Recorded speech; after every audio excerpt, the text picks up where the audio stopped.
Hi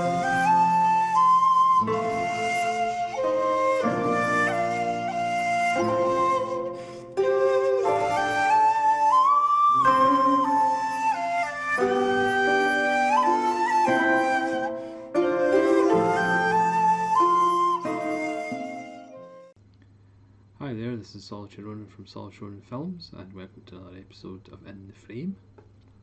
Today's In the Frame, I am going to talk about films that are at least 3 hours long. Now, it's really difficult to make a great film that is 90 minutes long. So you can imagine how difficult it is to make a film that's great, that's 3 hours long plus. Now, these are just the 3 hour long films that I have in my collection.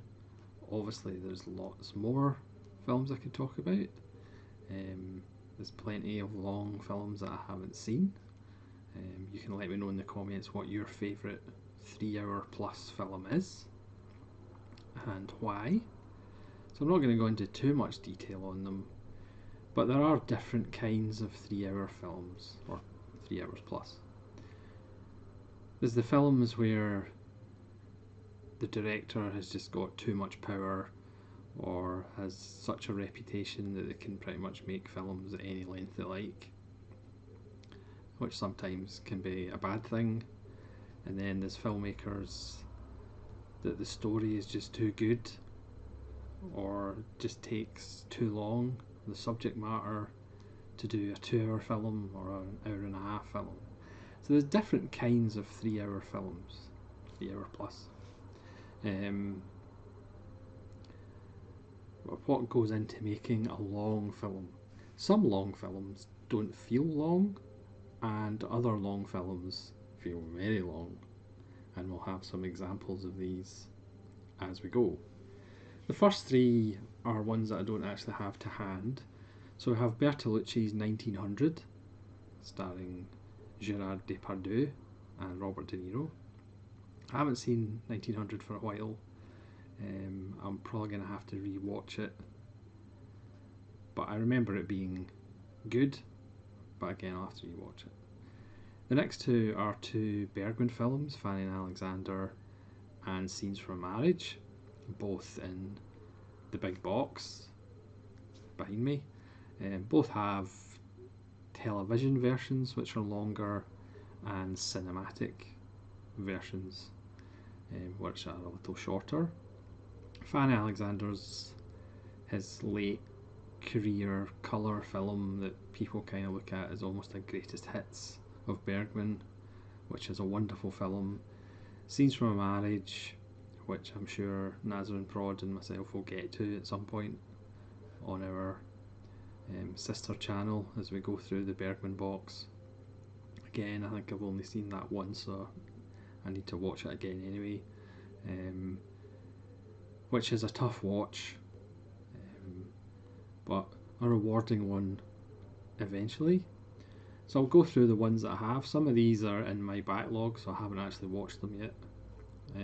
I'll let you know which ones those ones are, and you can tell me whether I should instantly go and watch it now because it's brilliant, or I should leave it a little bit longer.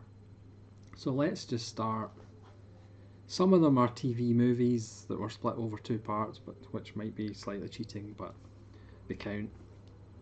The first one is one of the big ones, which is Claude Lanzmann's Shoah, which again I haven't seen on the Blu-ray, but I have seen a long time ago. Obviously this is like 9 hours, plus this Eureka Master of the Cinema has the 4 films after Shoah as well. One of the hardest films to watch of all time. Best to split up. It can feel like a long film, but again it's really well worth watching even if you just watch it once, because strange enough it's not a subject matter that you go back and watch every Saturday night to feel good about yourself. On a similar subject, we have Judgment at Nuremberg, which again I saw years ago, but I haven't watched this Blu-ray by Kino Lorber.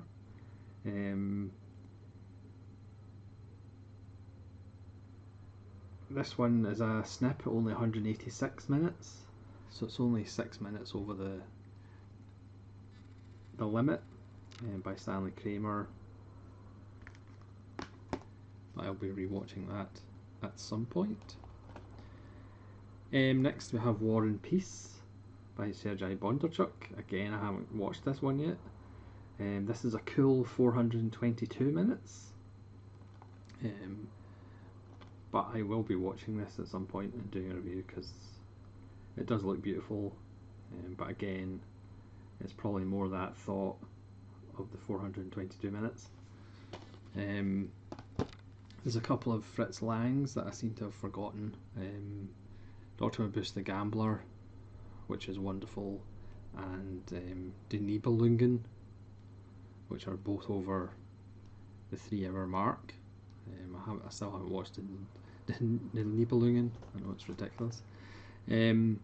Next is Abel Gassie's Napoleon, which sadly I haven't watched yet. This is 332 minutes. You can tell me in the comments below whether it feels like 332 minutes or merely just 300. Next is another one from the backlog. It's Confessions of a Dog,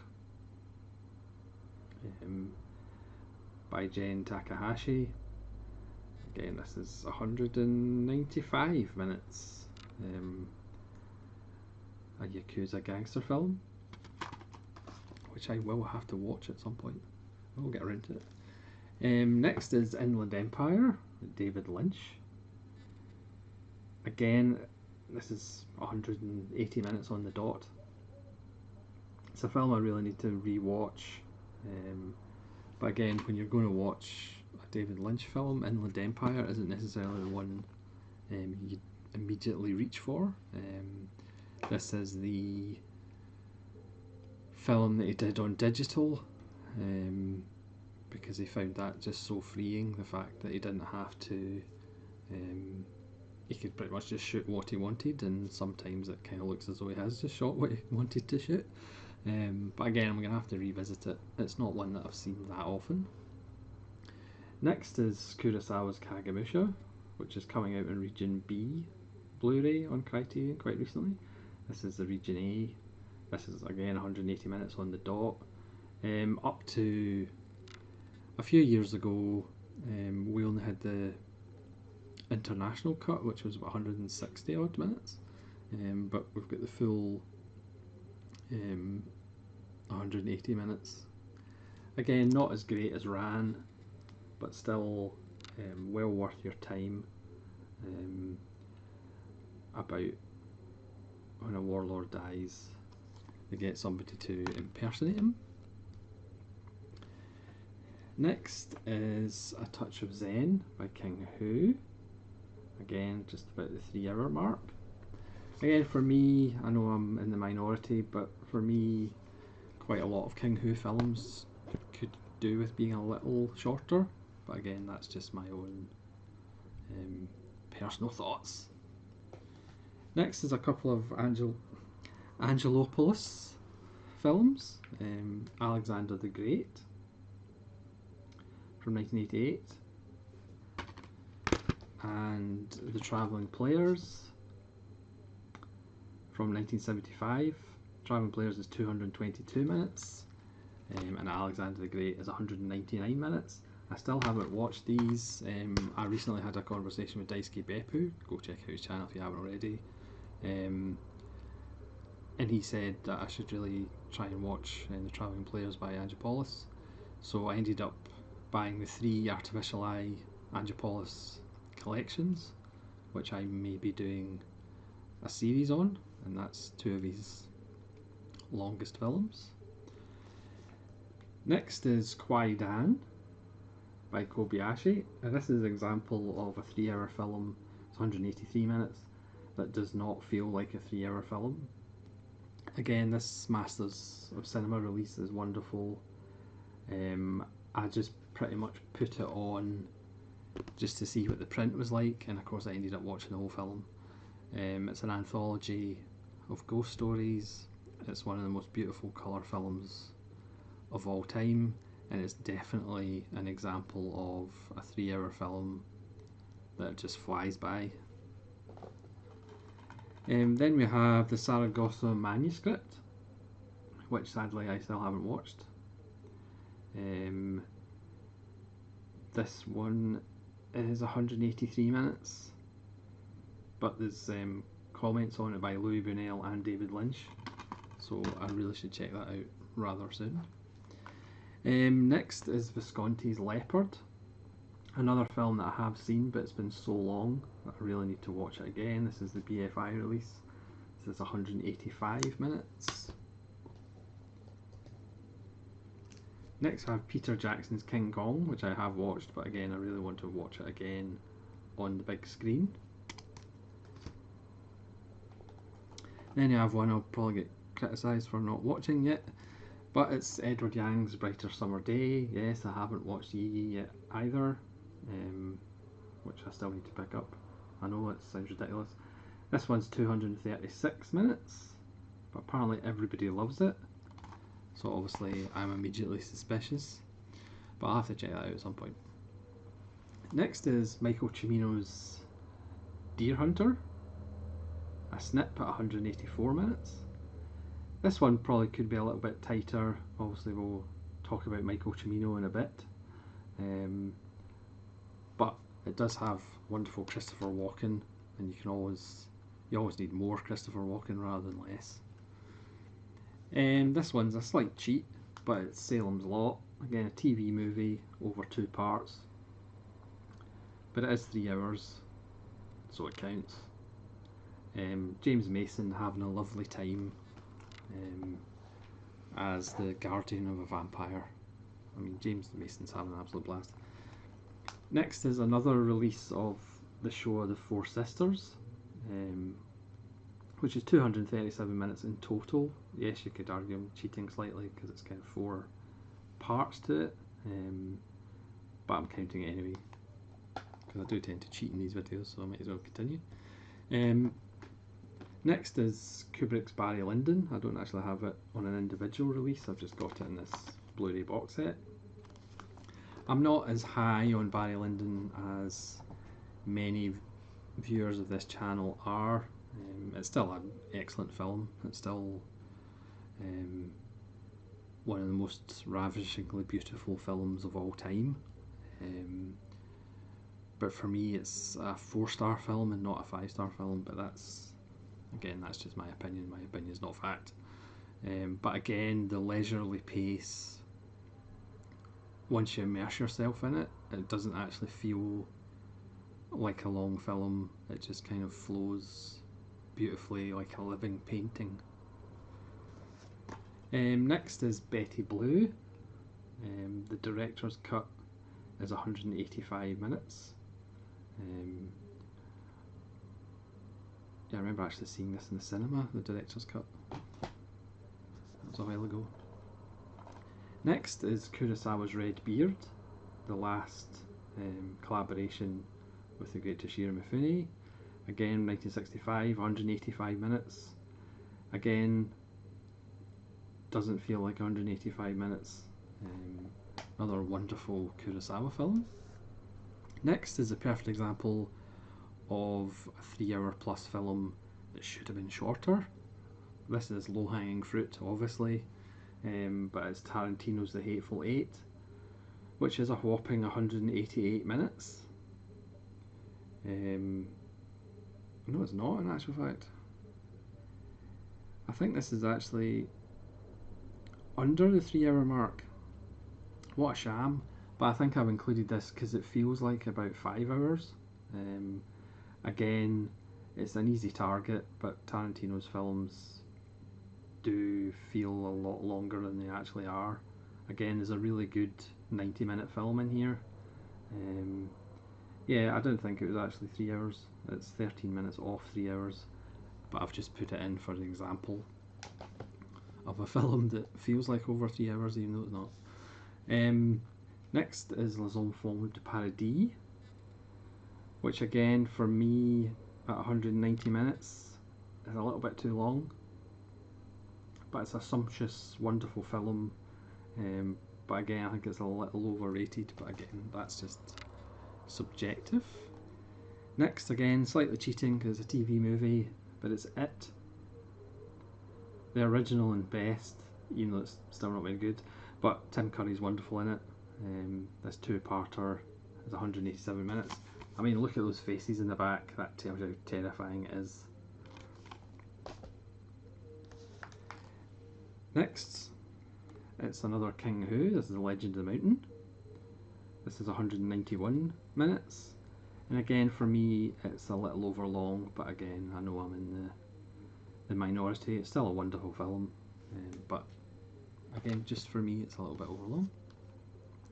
Next is The Right Stuff, which might surprise you. It's 192 minutes, because again, it really doesn't feel like it, which again is a gift of how to actually do that. Philip Kaufman's best film, as far as I'm concerned, about the early days of the space race. Great cast, wonderful film, and again, it just flies by. Next is Tarkovsky's Andrei Rublev. Even though this is actually a shade under 3 hours, but it counts because it feels longer, but not in a bad way, unlike Tarantino's under 3 hour films that feel way over 3 hours. Andrei Rublev feels really slow, but in a good way, if that makes any sense, which it probably doesn't.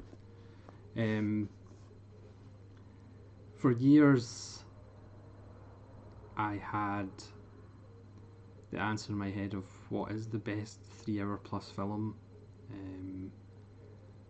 but watching the one up next, that might have bumped it off the top of the list, and that's Human Condition by Kobayashi. Yes, you could be pedantic and say, well, it's got 3 parts, so is it really 3 films or is it 1 film? We're counting it as 1 film.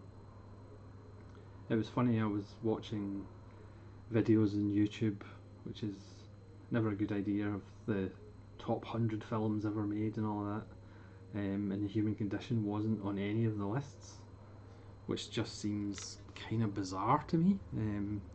Obviously, it was a running joke of how long it took me to actually watch The Human Condition, but now that I have, I mean, obviously when you say, oh, it's a 9 hour film, it is intimidating. Anybody says it's not intimidating when you learn a film is long, I think are lying to themselves. But by the time you get hooked into Kaji's character and you follow his journey, it's just it just flies by, really. So for me, it probably is the greatest long film of all time. But the one that used to be that in my mind is of course Kurosawa's Seven Samurai, which is still a masterpiece. It's still a short 207 minutes, but I think it might just be getting edged out by Human Condition as the greatest long film ever made. Yeah, don't need to say anything more about that. It's just wonderful. Next again is perhaps a slight cheat. It's Fassbinder's World in a Wire, which again is a 2-part, but it still counts. As far as I'm aware, kind of unlike his other films. It is a kind of, it does look forward a lot to the kind of science of what we are today as far as virtual reality and things like that. An enjoyable film, again, probably could have been a little bit shorter. Next, it's Cimino again with Heaven's Gate, which is 216 minutes. Again, because it lost so much money and was a complete disaster at the box office and was cut to death, it does have a bit of a stigma, but it's still a good film. I mean, it's got a great cast: Chris Christopherson, Christopher Walken, John Hurt, Sam Waterston, Brad Dourif, Isabelle Huppert, Joseph Cotton, Jeff Bridges. It's still a beautiful film. and if you discount all the trouble it had and all the box office disaster and all of that and watch it in a vacuum, it's far from perfect, but it's still a good, enjoyable film. Next is another granddaddy of long films. It's Lawrence of Arabia, which is just one of my favourite films of all time. Yes, the second half isn't as tight or as good as the first half, so yes, it could do with being a little bit shorter than its 227-minute runtime, but it's a film that will obviously never be made again. You know, the word epic, just suits Lawrence of Arabia. It's just jaw-dropping every time I watch it. It still amazes me. Yeah, is it perfect at 227 minutes? No, it's not. But there's not too many better ways to spend a Sunday afternoon than watching Lawrence of Arabia on a big screen. Speaking of which, watching long films on a big screen, Sergio Leone's Once Upon a Time in America, which is a whopping 251 minutes. Again, not my favourite Sergio Leone film, not my favourite Sergio Leone film beginning with Once Upon a Time, but still a sumptuous masterpiece. Great performance from Robert De Niro, James Woods, Elizabeth McGovern, Joe Pesci, Burt Young, Tuesday Weld, Treat Williams, Danny Aiello, music by Ennio Morricone. Channel 4 used to show this over 2 nights in 2 parts instead of just showing the whole thing. Next up, Das Boot, which again was a TV show, but this is the 207-minute film version. Just the best film ever made about a submarine. Hunt for Red October is obviously a close second. Next, again, it's cheating because it was a 2-part TV movie, really. But Jack the Ripper is a lot of fun with Michael Caine and Lewis Collins, fresh from The Professionals. It's daft, but it's a lot of fun. And finally, again, I'm cheating because it's not really a film, but there's no better way of finishing a video about long films by including Decalogue, the almost 10-hour TV, I was going to say TV show, but it's not really a show, it's more of a way of life, by Shizlovsky, which is arguably the greatest 583-minute thing ever done of any kind of art form. Obviously I'm biased, but Decalogue is just arguably the greatest achievement in art ever. That's might be slight hyperbole. So thanks very much for watching this rambling video about films that are at least 3 hours long, apart from a couple of exceptions. So what is your opinion of long films? There's nothing worse, it's the same with music, there's nothing worse than a 13-minute song that feels like 13 minutes. There's nothing worse than a 3-hour film that feels like 3 hours. But then sometimes you want a film to be that long because you just immerse yourself in that world. You immerse yourself with those characters and you want to spend 3 or 4 hours with them. There's other films that are just way too long at 3 hours. There's some films that are way too long at 100 minutes, let alone 200 minutes. There is no perfect length for a film, it's the perfect length for each story that we're told, or each world that we go into. So again, let me know in the comments what your favourite film that lasts over 3 hours is. What are the long films that I'm obviously missing? Because obviously I haven't seen every single film ever made over the length of 3 hours. That would be kind of weird. But let me know the ones that I'm missing, which ones I should really check out. So thanks very much for watching another rambling in the frame video, and hopefully you'll join me again for more rambling nonsensical videos. This is Saul Ronan from Saul Ronan Films saying have a nice day.